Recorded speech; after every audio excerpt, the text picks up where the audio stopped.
में हम बात करेंगे पैनाडोल का असर राज क्या है। पैनाडोल जिसे हम सब जो है वो दर्द को कम करने के लिए या बुखार को कम करने के लिए इस्तेमाल करते हैं। असल में ये एक मेडिसिन का नाम है जिसमें पैरासीटामोल होता है। ये दर्द को कम करता है और बुखार को जो है वो भी उतार देती है। लेकिन असल राज ये है कि पैनाडोल इन्फ्लेमेशन यानी कि सूजन पर कम असर करती है।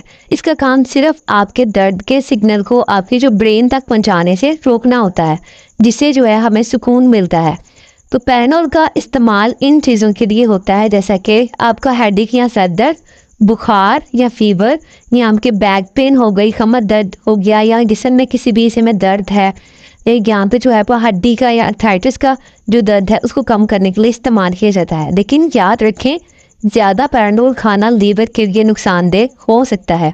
हमेशा डॉक्टर के मशवरे से और मुनासिब मिकदार से आप जो है इस्तेमाल करें पैराडोल को। जब भी आपने पैराडोल खाएं इसका असर आप याद रखें।